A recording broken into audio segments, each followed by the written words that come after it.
Welcome to Morning Mindful Movement Meditation. I invite the Illumina PA community to shelter in sacred space. Join me every Wednesday morning at 7 a.m. for a 30-minute sit. I will conduct the sit as we do at an MROP. We'll enter in silence, so you would stay muted throughout the entire 30-minute sit. Option to have your video on or off. I will record and post the video on the Illumina website. In this video, I would like to just do a brief review of the movements, the mindful movement that we'll practice in our meditation sit. If you notice next to me, I have a chart of the chakras, starting at the bottom, the root, the sacral chakra, the solar plexus chakra, the green heart chakra, the blue throat, the indigo brow chakra, and then the violet crown chakra. So this movement meditation will go through these energy centers, and it's an opportunity to really just settle deep into the body. And over the next few weeks, as we do this every Wednesday, we'll probably focus on different chakras in each meditation. So I just want to go over a brief review of the movement. So we'll start sitting in a chair. So if you have a chair without arms on it, that would be preferable, so that you have more area to move. Sitting towards the front of the chair, sitting tall with the spine nice and erect, feet grounded onto the floor. You want to wear comfortable clothing. Most likely, I will just be in my pajamas doing this. I usually practice this almost every morning when I just wake up, and I just go and sit on the floor and do a 30-minute mindful movement meditation. So the first movement will be bringing your right foot up over onto the left knee and placing the left hand on the sole of the foot and the right hand over the ankle, sitting tall. And then we will spend about 3 breaths at each spot. In this video, I just want to get you familiar with the movement. So we move from the ankle up to the knee. So left hand is on the ankle, right hand on the knee. Again, staying here for approximately 3 breaths. And then we'll switch the left hand over to the knee. The right hand goes back to the hip. And then from here, we'll switch the legs out and just do the same thing on the opposite side. I know for some of us, this can be a little uncomfortable on the hip. And if that is an issue, you could leave the foot on the floor or just cross it in front of the other foot.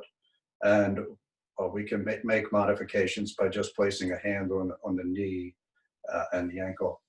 But if possible, you can lift that foot up, place the palm on the foot, the left hand on the ankle, and we would proceed just as we did on the other side, moving the hands up the leg. All the joints are considered minor chakras or energy centers. So we're just trying to connect with all these energy centers in our body. And then we would move the hands to both hips.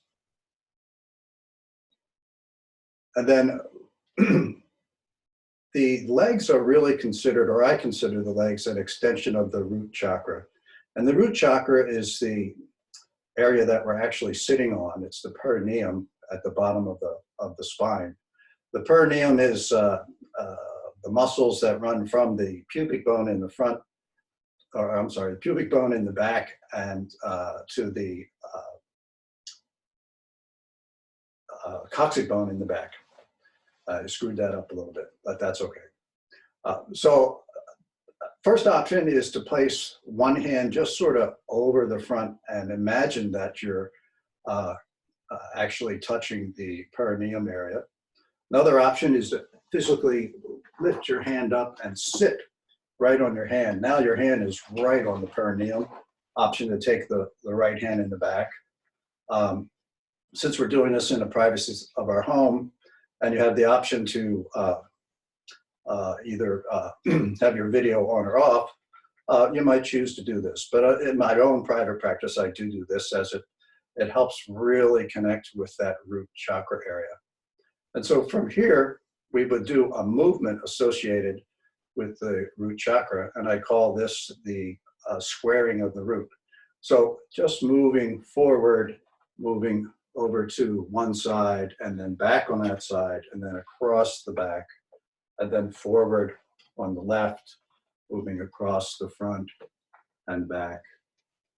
And then we would just reverse that movement. Again, really bringing awareness to that root chakra area or the perineum. And then the second movement is placing one hand on the lower belly, so below the belly button, and sliding the back hand up to the sacral area. So we have both hands on the sacral area. And the movement here is a tilting of the hips forward and then back, forward and back. Again, I'll show you that from the side. So tilting the hips forward and then back, forward and back. And we may actually exaggerate that movement by letting the whole spine round and then extending the spine, similar to a cat and cow movement in yoga practice. And then moving from the sacral area, we're going to move up to the solar plexus, the third chakra. Color here is yellow, as you can see on the chart next to me. Option to place one hand just behind the back of your hand touching the back of the spine there, so that we have a hand in the front and the back. The movement here is an awkward one. We're moving the belly forward and then back. As we move the belly forward, we're pushing the belly out, and then we're pulling the belly in. It's a little easier to do this movement with your hands on your knees. So the movement is pushing forward, the belly forward and then back. So we're sort of rotating the belly forward, trying to focus that movement in the belly. So it looks like this from the side. It really takes a lot of concentration and focus. We would shift from doing it one direction and then the other. So that is the movement for the third chakra. And then from here, we would move up to the heart area, and we'll place two hands over the heart area, the only chakra that really has room for two hands. And the movement here for the heart chakra is to open up the heart by placing the hands on the shoulders. Just feel that opening across the front of the chest. And then we'll take a deep breath in and then exhale to one side as we twist. And we're inhaling through the nose and exhaling through the mouth. So it's a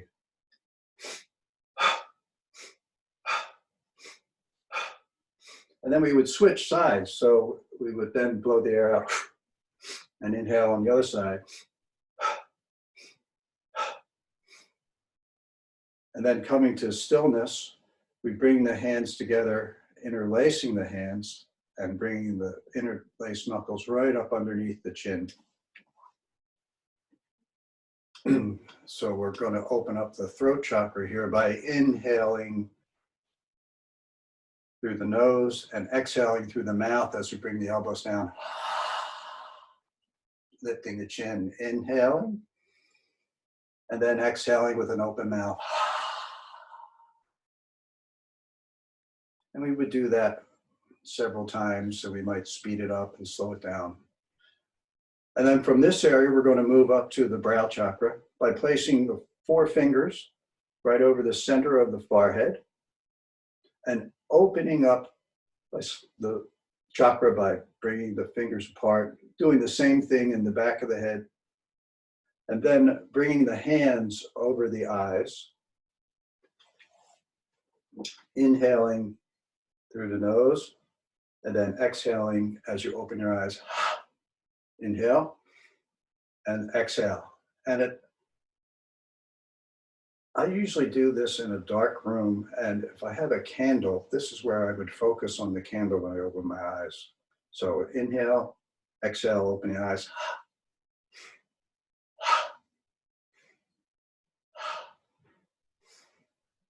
And then from here, moving to the seventh chakra, bringing the hands together in a prayer position, and then raising the hands up overhead, and your thumbs are pointed out to the side like this, and the thumbs will come in contact with the crown as you open the hands up overhead.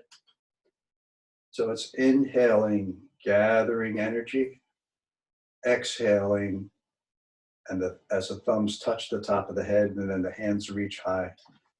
You see my hands are going out of the camera view, but you get the idea.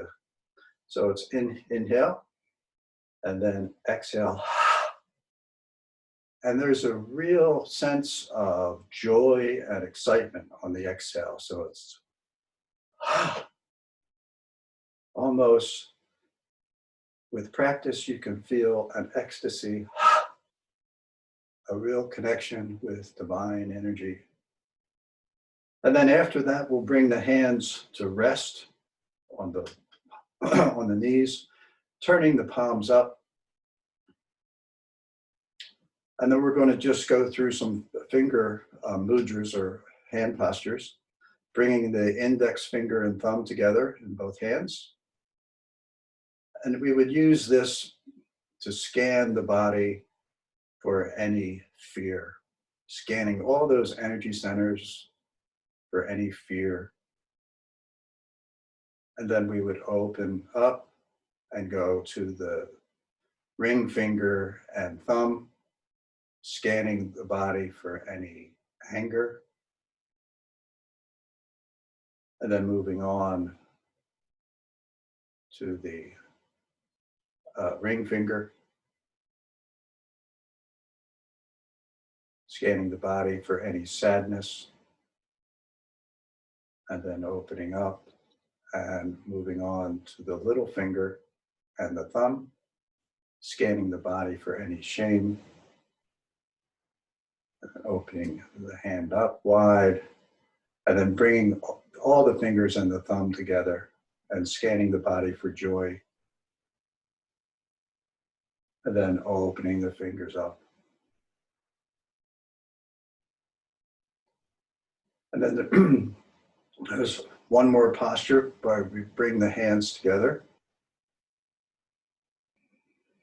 resting the thumb knuckles on the sternum, and then placing the left hand down, fingers pointing down, right fingers pointing up.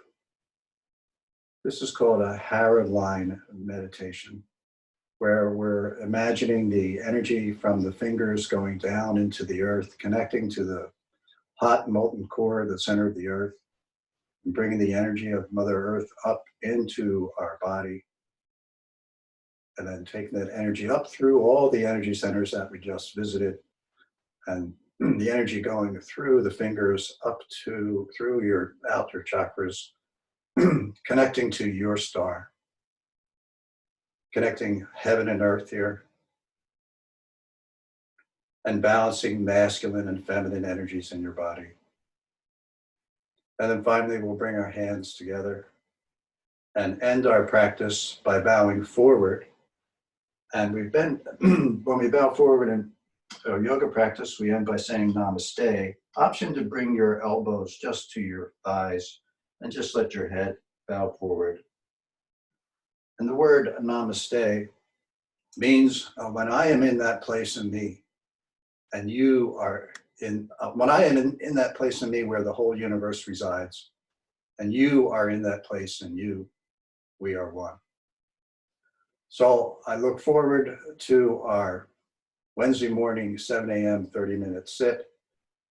Please join me as we try to shelter in a sacred space over these next few weeks. Namaste.